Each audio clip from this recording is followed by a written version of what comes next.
Hello learners, welcome back to Academic Educational Classes. My name is Anandita Giri and I welcome you all. So आज हम करेंगे Bihar board class 9th history book में से chapter number 3 French revolution. तो आज हम पढ़ेंगे French revolution के बारे में।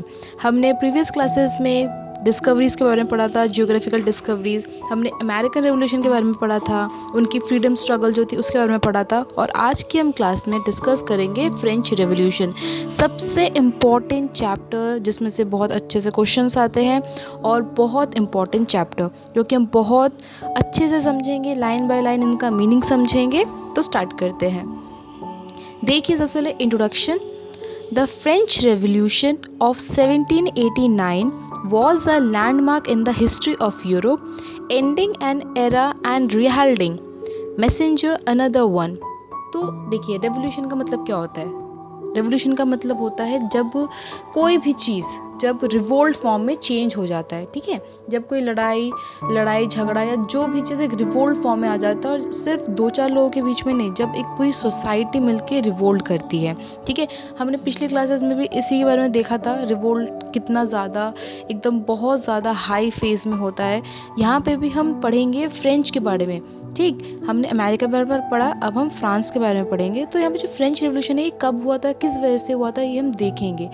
जनरली हिस्ट्री में ये अगर हम बात करें यूरोप की, तो फ्रेंच रेवोल्यूशन हुआ था 1789 में, ठीक है, जो कि एक बहुत बड़ा एरा था। लेकिन इसका जो डाउनफॉल हुआ था, ये जो ख़त्म हुआ था, बहुत इसके पर्टिकुलर रीज़न थे, उसी के बारे में हम डिस्कस करेंगे। यहाँ पे रिहाल्डिंग का मतलब होता है मैसेंजर। मतलब अगर आप हिस्ट्री उठाएंगे अपने यूरोप की, तो आप देखेंगे वहाँ पे बहुत सारी चीज़ें हैं एरा के बारे में, ठीक है। बहुत सारे रिलेटेड स्टोरीज है जो कि आप एक दूसरे से रिलेट करेंगे। और येस, इस चैप्टर में जो भी है आपको पूरे चीज़ों को रिलेट करना है, ठीक है। ये नहीं कि इस स्लाइड में एक चीज़ है तो आपको आगे नहीं काउंट, क्योंकि हिस्ट्री जो है आप जहाँ से भी स्टार्ट करेंगे जब हम पढ़ते हैं उसको एकदम आगे जो कनेक्शन बढ़ती है वो पीछे से ही बनती है, ठीक है। तो पूरे स्लाइड्स को अच्छे से समझना है। The revolution having abolished monarchy in France installed new thoughts of liberty। Liberty का मतलब होता है फ्री फ्रॉम कंट्रोल। इक्विटी इसका मतलब होता है इम्पार्शलिटी और जस्टिस। एंड फर्टिनिटी मतलब कि ब्रदरहुड मीन्स भाईचारा। And new principle of human right that man is born free and thus gave challenge to the old tradition of Europe. अब जो रिवोल्यूशन हुआ था, ये रेवोल्यूशन हुआ था मोनार्की सिस्टम के ऊपर। अब मोनार्की सिस्टम क्या होता है, मैंने आपको प्रीवियस क्लास में बताया था। मोनार्की सिस्टम वो होता है जहाँ पे कोई भी एक पर्सन रूल कर रहा होता है। जैसे कि मान लीजिए राजा है, वो रूल करता है, पूरी पावर उसके पास होती है, एब्सोल्यूट पावर उसके पास होती है। तो फ्रांस में भी वही था, जो राजा था वो रूल कर रहा था, वही अपनी जितनी भी जनता है उसके ऊपर जो भी वो बोलता था वही उन लोगों को करना पड़ता था, कोई कुछ नहीं बोल सकता था। तो ये जो मोनार्की सिस्टम चल रही थी, इसको हटाने के लिए, एबॉलिश मतलब हटाने के लिए नए थॉट्स के साथ, ठीक है। अब जो बाकी जो सोसाइटी थी वो नए नए थॉट्स क्या लेके आई थी, लिबर्टी। मतलब वो फ्री रहना चाहते थे, किसी के कंट्रोल में नहीं रहना चाहते थे। मतलब राजा के कंट्रोल में वो नहीं रहना चाहते थे, क्योंकि राजा कुछ भी बोलता था, उन्हें कुछ भी करना होता था। इक्विटी मतलब सबके साथ भाईचारा हो, सबके साथ न्याय हो। और फर्टिनिटी सब एक साथ रहे, मिलजुल कर रहे, कोई किसी के लिए कुछ बुरा ना सोचे। और मेन जो प्रिंसिपल था वो था इंसानियत का, कि मैन इज़ बॉर्न फ्री, कि जो इंसान है वो फ्री पैदा होता है, ठीक है। जब कोई बच्चा पैदा होता है उसका अंदर कोई रिस्ट्रिक्शन होता है क्या, नहीं होता है, क्योंकि वो जो जन्म लिया है उसने जन्मगति वो फ्री होता है। तो आगे जाके जो जो जो रूलर्स हैं वो जो रूल करते हैं, ये गलत बात है। तो इसी चीज़ को हटाने के लिए ये जो रेवोल्यूशन था ये हुआ था।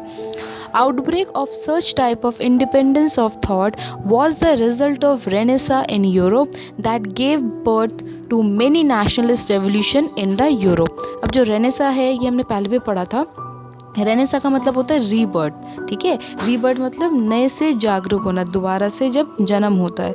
तो ये जो इंडिपेंडेंस का जो थॉट था, जो नया आया था, ये यूरोप में नया आया था। और यस, और इसी के वजह से बहुत सारे और भी रेवोल्यूशन हुए थे। आपने देखा था जब हम अमेरिका में हमने पढ़ा था, तो मैंने कहा था कि धीरे धीरे जब एक जगह स्टार्ट हो जाता है ना, तो आसपास जितने कंट्रीज होते हैं सबके पास वो एक पावर मिल जाती है कि हाँ वो कर सकते हैं तो हम क्यों नहीं कर सकते। तो लोगों में हिम्मत आती है। तो यही चीज़ आगे हमने यूरोप में पूरे जितने भी कंट्रीज है सबके बारे में देखेंगे, ठीक है।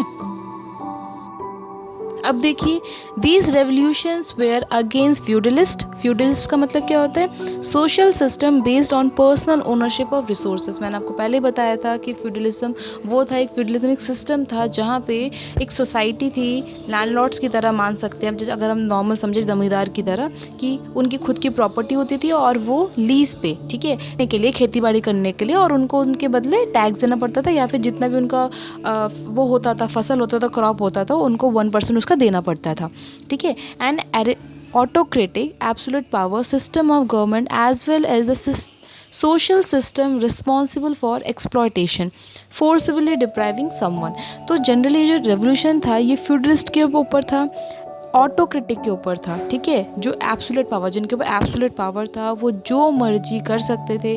मींस जो रूलर है, देखिए जो राजा है, वो जो बोलेगा वो प्रजा को माननी ही पड़ेगी, वो मना नहीं कर सकते। अगर मना करेंगे तो क्या होगा? राजा उसे उठा कर अपने जेल में डाल देगा, ठीक है। तो ये जो एक्सप्लॉयटेशन हो रही थी, जो दबाने का जो सिस्टम था, कि जो गरीब है वो गरीब ही रहता था, वो जो अमीर है उसके ऊपर अत्याचार करता था, वो कुछ नहीं कह सकता था। तो इसी के ऊपर ये सारे रेवोल्यूशन हो रहे थे। In this course the freedom struggle of America started in 1776 and in 1783 independence of its colonies overthrew the old regime mode of rule or management of France and paved way for establishment of a society with independent thoughts। अब आपने पिछली classes में देखा था कि जो America जो struggle हुआ था वो 1776 में स्टार्ट हुआ था, और उन्हें इंडिपेंडेंस कब मिला था? 1783 में जाके उनको मिला था, जब उनके जितने भी ओल्ड रेजिम थे, मतलब जितने भी ओल्ड रूल्स थे, मैनेजमेंट थे, वो सारी चीज़ें चेंज हुई थी, है ना। नया कॉन्स्टिट्यूशन बन गया था, लोग अपने राइट्स के लिए बोलने लग गए थे। हाँ, उन्हें फिर भी उस टाइम पे भी पूरे उनको राइट्स नहीं मिले थे, वुमेंस को राइट नहीं मिला था, औरतों को नहीं मिला था कोई राइट, लेकिन फिर भी वो जितने ज़्यादा कंट्रोल में पहले थे उससे तो उन्हें आज़ादी मिल ही गई थी, ठीक। As France had to support America in this war against Britain, so the wave of independence reached France after America and the army supported the public in France। अब देखिए यहाँ पे तीन चीज़ है, तीन चीज़ आपको समझनी है, कि एक तो हो गया फ्रांस, दूसरा अमेरिका, और तीसरा है ब्रिटेन, ठीक है। फ्रांस और अमेरिका दोनों कौन थे? दोनों दोस्त थे, और फ्रांस अमेरिका की बहुत हेल्प करता था, ठीक है। और ब्रिटेन जो है वो फ्रांस का भी दुश्मन था और वो अमेरिका का भी दुश्मन था, ठीक। जो ब्रिटेन है वो दुश्मन है। अब वो क्या कहते हैं, दुश्मन का दुश्मन क्या होता है? दोस्त होता है। तो फ्रांस ने, अमेरिका जब लड़ रही थी ब्रिटेन से, तो फ्रांस ने बहुत हेल्प की थी अमेरिका की। अब कैसे हेल्प की थी? अब कोई भी लड़ाई होती है तो वो आराम से तो हो नहीं सकता, ठीक है, पत्थर वत्थर फेंक के तो नहीं हो सकता ना, उसके लिए आपको वेपन्स चाहिए, आपको बंदूक चाहिए, आपको गोला बारूद ये सब चाहिए होता था। अब ये सब कहाँ से आएंगे? खरीदने पड़ेंगे, इसके लिए पैसे कहाँ से आएंगे? तो अमेरिका ने फ्रांस से हेल्प लिया था, तो फ्रांस ने बहुत ज़्यादा इनकी हेल्प की थी, ये हमने प्रीवियस क्लास में ही पढ़ा है, ठीक है। ये सारी जितने भी चीज़ें हुई थी, ये सारी अमेरिका को जीतने के लिए फ्रांस ने बहुत ज़्यादा मदद की थी, ठीक है। तो यहाँ पे यही चीज़ बताई जा रही है। अब इसका देखिए, अब फ्रांस ने हेल्प तो कर दी, लेकिन इसका डिसएडवांटेज फ्रांस को भी मिला, क्योंकि जो ब्रिटेन है वो अमेरिका का दुश्मन तो था और वो फ्रांस का भी दुश्मन था। ब्रिटेन ने अमेरिका के साथ साथ फ्रांस में भी हमेशा, फ्रांस से उसकी लड़ाई होती रहती थी। ब्रिटेन को आपने पता है कि उसने हम पे भी राज कर रखा था, इंडिया पे भी उसने राज कर रहा था वो, तो फ्रांस से उसने दुश्मनी ले रखी थी, फ्रांस से लड़ाई हो रही थी, और इसी चक्कर में जो फ्रांस है इसमें लड़ाई लंबी चल रही थी। और जब खुद के घर में लड़ाई हो रही है तो नॉर्मल है, जो वेपन है उसे उसको भी ज़रूरत है। तो जो ट्रेजर है, जो जहाँ जो कहते हैं राजकोष जो होता है, वो धीरे धीरे खाली हो रहा था, ठीक। To know why and how the French revolution took place we shall have to study the politics and society of that time. अब जो मैंने आपको थोड़ा सा इंट्रोडक्शन दिया, ये चीज़ें बहुत इंपॉर्टेंट है, क्योंकि फ्रेंच रेवोल्यूशन अगर आप समझना है तो आपको पूरे पॉलिटिक्स को और सोसाइटी को समझना पड़ेगा उस टाइम पे, तभी जाके आप समझ पाओगे। अब देखिए, मैंने आपको बताया कि जो अमेरिका जो हमने पढ़ा था पिछली क्लास में, वो इम्पॉर्टेंट क्यों था? क्योंकि वहीं से हिस्ट्री जो है अच्छे से समझ आएगी और आप इसको इंटरलेट कर पाओगे, ठीक है। Though France was a powerful country in the 18th century and occupied a vast area in the North America, Western Archipelago and on the island of Madagascar in Africa, yet the foundation of power was not strong। अब France जो था वो powerful country तो था, 18th century में बहुत ज़्यादा powerful country था, और उसका जो एरिया था वो बहुत ज़्यादा वास्ट, पूरा नॉर्थ अमेरिका के साइड में, वेस्टर्न एप्लिगो, ये सारे इसने कैप्चर कर रखा था। पावर तो था उस पर, लेकिन क्या प्रॉब्लम थी?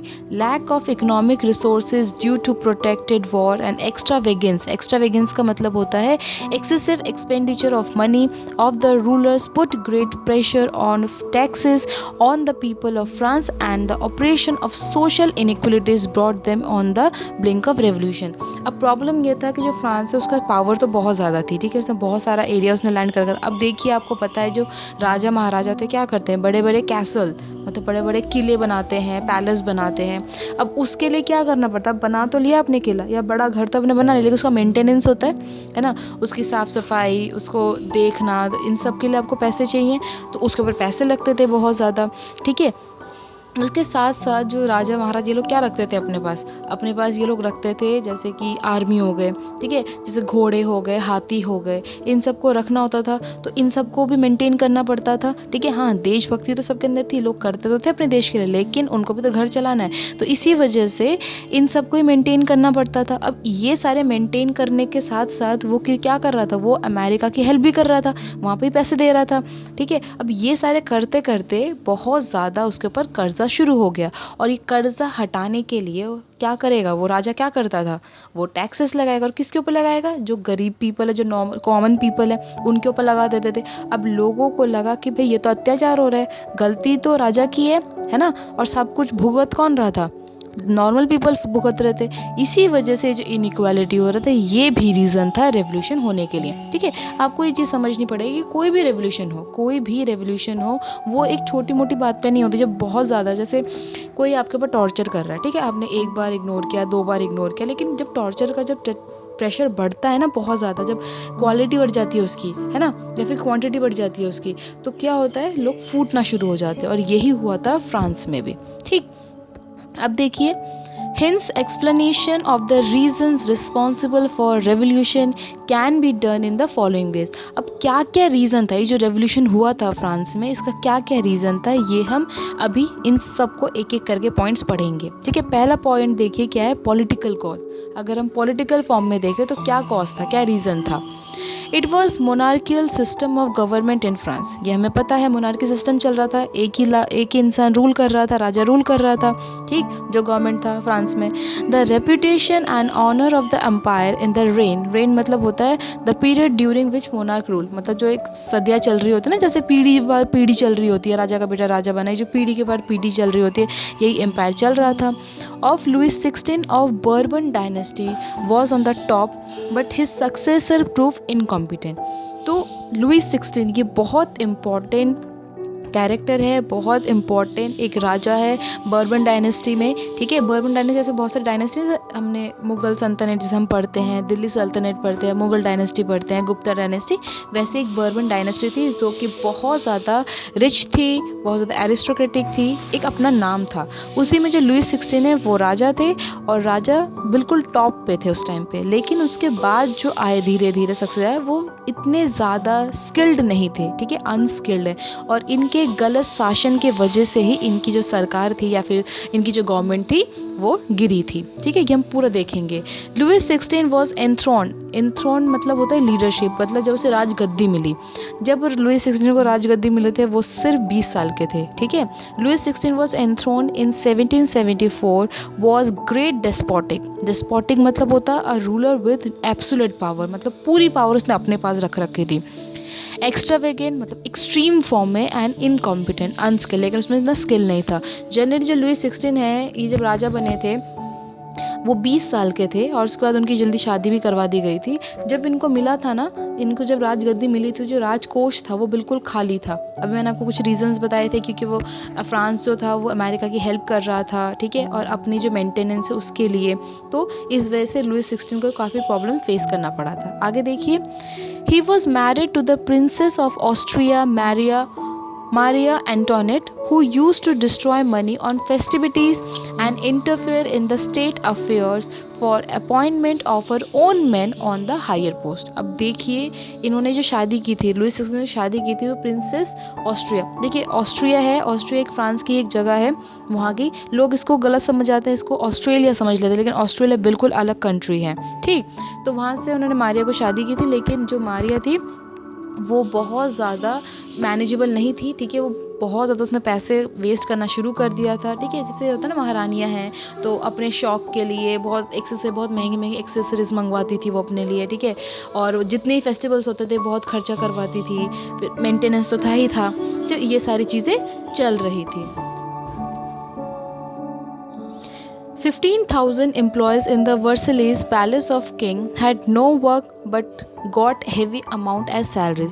अब वर्सलेस जो है वो एक तरह का पैलेस है, ठीक है। जैसे मैंने बताया कि जो राजा रानी होते थे ये लोग अपने बड़े बड़े किले पालते थे, ठीक है, किले बनाते थे। अब कुछ काम वाम तो होता नहीं था, लेकिन हाँ जो उनके वहाँ पे जो अंडर जो काम होता था, ठीक है, तो उनको तो पैसे देने पड़ते थे क्योंकि वो पूरा मेंटेन कर रहे हैं, तो मेंटेनेंस खर्चा बहुत ज़्यादा होता था। अब उनको यहाँ पे कुछ ना कुछ इनकम तो हो नहीं रही है, लेकिन खर्चा हो ही जा रहा है। 9% of revenue spent on them, 9% revenue उसमें लगता था।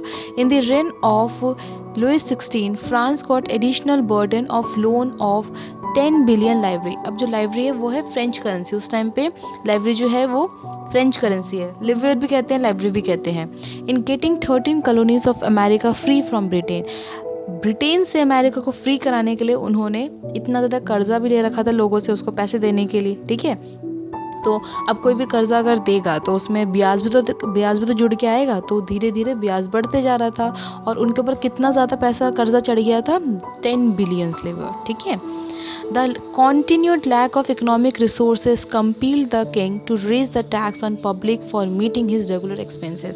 अब राजा के जो रेगुलर एक्सपेंसेस थे, मतलब ये जो पैलेस मेंटेन करना, ठीक है, सैलरीज देना, अपने ट्रूप्स मेंटेन करना, आर्मी मेंटेन करना, ठीक है, तो इसको करने के लिए पैसे जो चाहिए थे तो कहाँ से करता था राजा? क्या करता था? पब्लिक के ऊपर, जो कॉमन पीपल होते थे उनके ऊपर टैक्स लगा देता था। मतलब राजा को कोई काम ही नहीं होता था, हमेशा टैक्स लगा देते थे, ठीक है।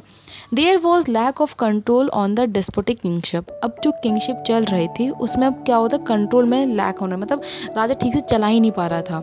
दो the state general was the parliamentary institution, yet it was a big example of the autocracy of the king after 1614 till 175 years.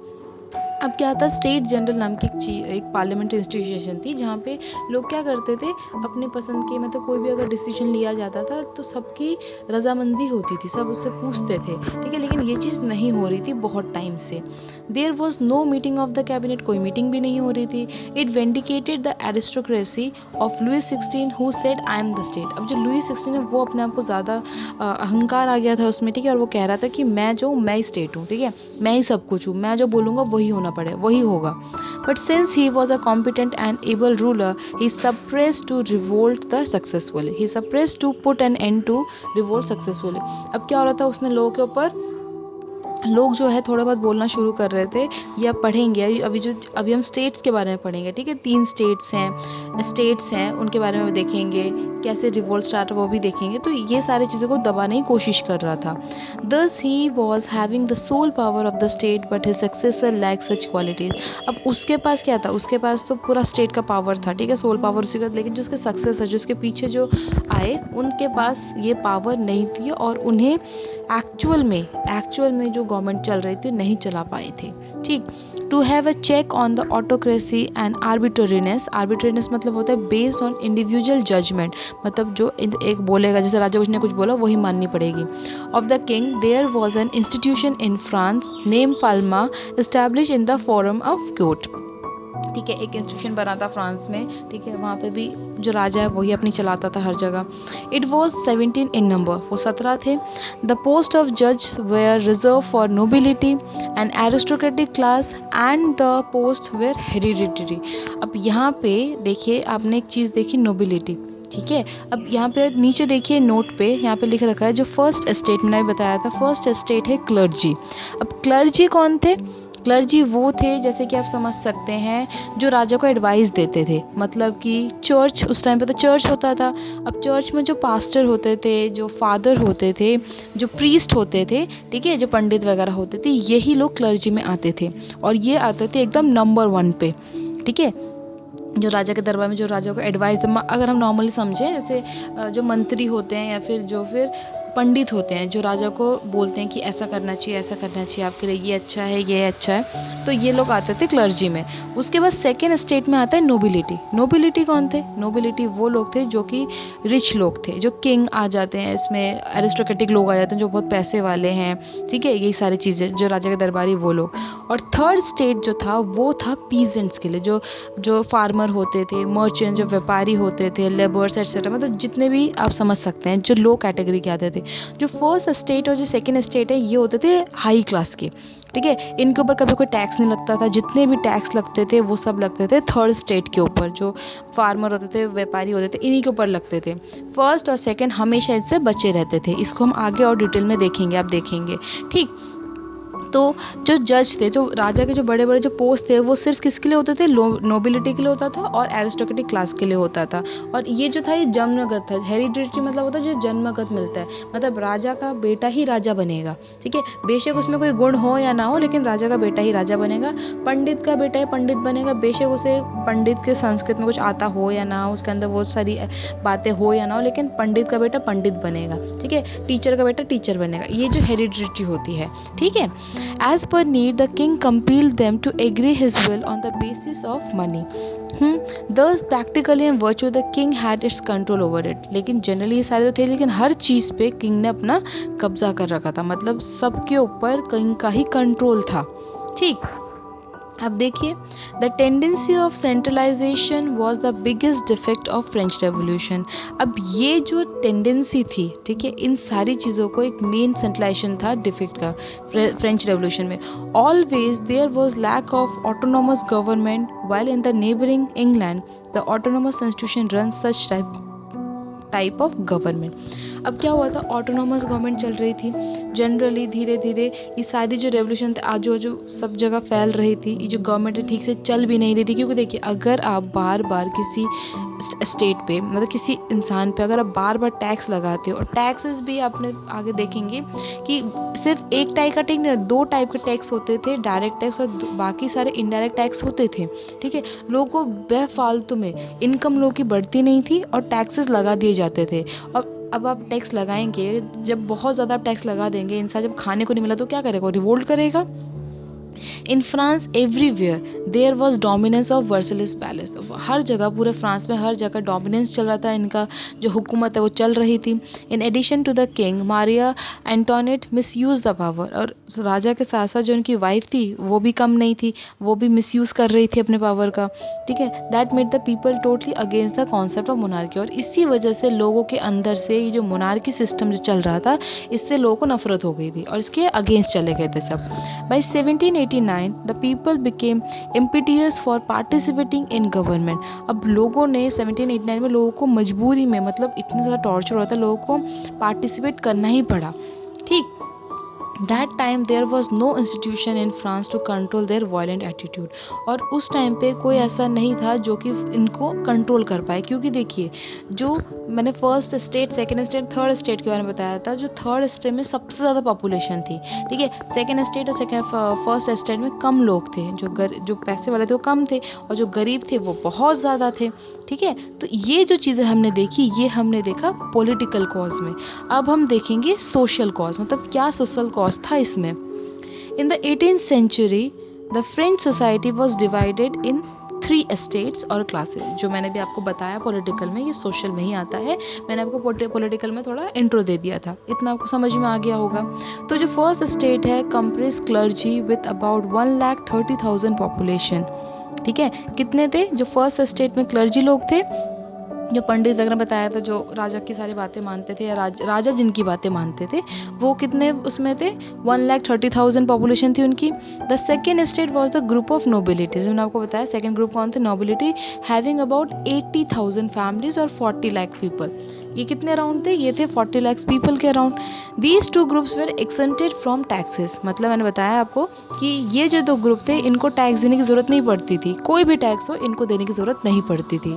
That time the population of France about 2.5 crore, they had 40% of total land in France. ठीक है, अब generally उस time पे France में 2.5 crore population था। अब देखिए अगर इसमें से आप 1,30,000 निकाल दो और उसके साथ साथ 40 लाख निकाल दो, तो बाकी जितने बचे वो सारे कौन थे? वो सारे आ गए थर्ड स्टेट में। ठीक है, जो पीजेंट्स हो गए, मर्चेंट्स हो गए, लेबर हो गए, कॉबलर, मतलब जितने आप नीचे कास्ट के देख सकते हो, मतलब जो लो कैटेगरी में आप देख सकते हो, वो सारे आते थे थर्ड स्टेट में। और ये जो दो स्टेट थी, जो फर्स्ट और सेकेंड थी, इन्होंने 40% पूरा लैंड ले रखा था फ्रांस का। ठीक, 90% people belong to the third state and having no special power. जो 90% लोग थे वो थे थर्ड स्टेट में। ठीक है, जो सबसे ज़्यादा गरीब थे और इनके पास कोई भी स्पेशल पावर नहीं था। They were bound to provide services to their master. उनके पास कोई ऑप्शन ही नहीं था। वो उनके जितने मास्टर थे, मतलब जो फर्स्ट स्टेट और सेकेंड स्टेट में जो लोग थे, उनके लिए उनको काम करना पड़ता था। To work in the houses, उनके घर में एज अ स्लेव की तरह काम करना पड़ता था, सर्वेंट की तरह काम करना पड़ता था। And fields of their masters, provide military services और indulge in road construction work. ठीक है, और रोड कंस्ट्रक्शन में भी इनको काम करना पड़ता था। जितने भी काम है इन लोगों को ही करना पड़ता, क्योंकि जो भाई अब पैसे वाले जो हैं वो तो ना काम करेंगे धूप में बैठ के। ठीक है ना, जो गरीब लोग हैं वही करेंगे, लेबरर है वही करेंगे ये सारे काम। दे हैड टू पे ऑल टाइप्स ऑफ टैक्स, और इन लोगों को हर टाइप का टैक्स देना पड़ता था। मतलब जितने टाइप के टैक्स है सारे टैक्स देने पड़ते थे। डॉक्टर्स, लॉयर्स, जजेस, lecturers, businessman, teachers, writers, artisans and labourers were included in this group and lived in the urban area. तो ये जो डॉक्टर हैं, लॉयर, ये सारे लोग इसी कैटेगरी में आते थे ग्रुप में। और ये सारे कहाँ रहते थे? ये लोग अर्बन एरिया में रहते थे। अब देखिए, these middle class people where called बुर्जुआसी। अब आए थे middle class people. Middle class कौन थे? देखिए, मिडिल क्लास वो थे, अभी हमने 3 स्टेट पढ़ा, 3 स्टेट पढ़ा था ना। 3 स्टेट में जो तीसरा स्टेट था उसमें लोग कौन कौन थे? पीजेंट्स थे, मर्चेंट्स थे, ये लोग थे। इसमें कुछ ऐसे लोग भी थे जिन्होंने एजुकेशन को इम्पोर्टेंस दी थी। मतलब उसमें से जो थोड़े थोड़े पैसे वाले थे, मतलब थोड़ा अगर मर्चेंट्स को समझ लिए, थोड़े वो व्यापार वगैरह करते थे, उनको थोड़े पैसे मिल जाते थे, तो उनकी थोड़ी सी अच्छी इनकम होती थी, तो लोगों ने पढ़ना लिखना शुरू कर दिया था। ठीक है, अब जब पढ़ाई लिखाई होती है, अब गलत और सही का मतलब समझना शुरू कर देते। पढ़ाई इंपॉर्टेंट क्यों है? इसी वजह से तो है। तो इस वजह से जो उसमें से जो निकले थे, ठीक है, जो थर्ड क्लास में से जो थोड़े रिच, जो एजुकेटेड भी थे, थोड़े दिमागदार भी थे, जो सही और गलत के बीच में मतलब समझ पाते थे, वो लोग निकले थे मिडिल क्लास। अब ये क्या थे? अब जो थर्ड स्टेट है वो तो बहुत गरीब थे और जो सेकंड स्टेट है वो बहुत अमीर थे। तो ये लोग आ गए थे इन दोनों के बीच में, इसी वजह से इसको कहते हैं मिडिल क्लास पीपल। ठीक है, अब कोई पूछेगा मिडिल क्लास क्या होता है, तो यही होता है कि सेकंड स्टेट और थर्ड स्टेट के बीच में से जो निकले थे उनको हम कहते हैं मिडिल क्लास पीपल, और उनको बुर्जुआजी भी कहते हैं। यहाँ पे जो लिख रखा है वर्ड BOURGEOIS, इसे बुर्जुआजी कहते हैं। ठीक है, ये बुर्जुआजी कहते थे, who played important role in the French revolution. और कहते हैं इन्हीं के वजह से ये जो मिडिल क्लास पीपल निकल के आए, इन्हीं के वजह से क्या हुआ था, जो बुर्जुआजी क्लास के वजह से ही फ्रेंच रेवोल्यूशन हुई थी।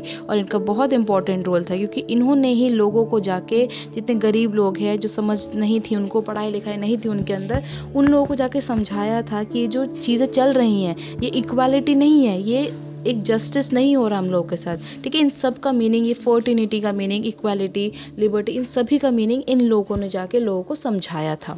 ठीक, the middle class was extremely discontent. The most important reason of it was that being capable of prosperity they did not avail of the social status like of the nobility। ये important इसलिए थे क्योंकि देखिए, मैंने जैसे आपको बताया कि ना तो ये नोबिलिटी में आ रहे थे, ना तो ये थर्ड स्टेट में आ रहे थे, क्योंकि थर्ड स्टेट से तो ऊंचे हो ही गए थे ये लोग, लेकिन नोबिलिटी के लेवल तक ये लोग नहीं आए थे। In spite of prosperity and progress, they were deprived of all type of political rights। अब देखिए, ये पैसे वाले तो हो गए थे, जैसे कुछ सोसाइटी ऐसे बन गई थी कि वो जन्मगत पैसे वाले थे, और कुछ लोग ऐसे थे जो धीरे धीरे पैसे वाले बनने शुरू हो रहे थे। तो जो पैसे वाले ऑलरेडी जो थे, जो बचपन से ही पैसे वाले थे, उनके अंदर एक घमंड था। ठीक है, अरे ये तो अभी बन रहे हैं, तो इन्होंने जो उनके पास जो राइट्स थे, वो राइट्स उन्होंने अपने तक ही रखा, उन्होंने उन लोगों को देने की कोशिश नहीं की। ठीक है, जो मिडिल क्लास पीपल है वो पैसे वाले तो बन रहे थे, लेकिन उनको वो सारी सुख सुविधा नहीं मिल रही थी जो पैसे वालों को मिल रही थी।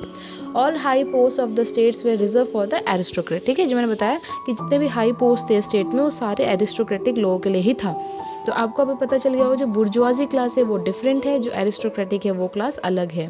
दे were of the view that the basis of social status should be heredity rather than ability. अब उनके मन में ये चीज़ था कि ये जो मिडिल क्लास है इनका ये था कि जितने भी सोशल स्टेटस है वो हेरिडिटी नहीं होना चाहिए, ठीक है, वो एबिलिटी के हिसाब से होनी चाहिए, ठीक है, कि किसी के अंदर एबिलिटी है। लेकिन ये चीज़ बिल्कुल अलग सोचती थी एरिस्टोक्रेटिक, ये लोग सोचते थे नहीं जी हम तो हेरिडिटी पावर है, मतलब हम तो बचपन से ही पैसे वाले हैं, हमें ही मिलनी चाहिए सारी चीज़ें, ये सारी सुख सुविधा हमारे लिए बनी हुई है।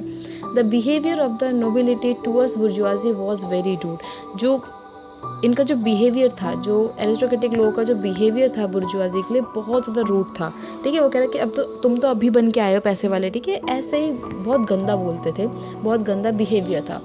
Naturally they felt very humiliating, और कॉमन है, अगर कोई आपको ऐसा बोलेगा तो आपको तो बुरा लगेगा ही, और यही हो रहा था, जो बुर्जुआजी पीपल उनको बहुत बुरा लग रहा था।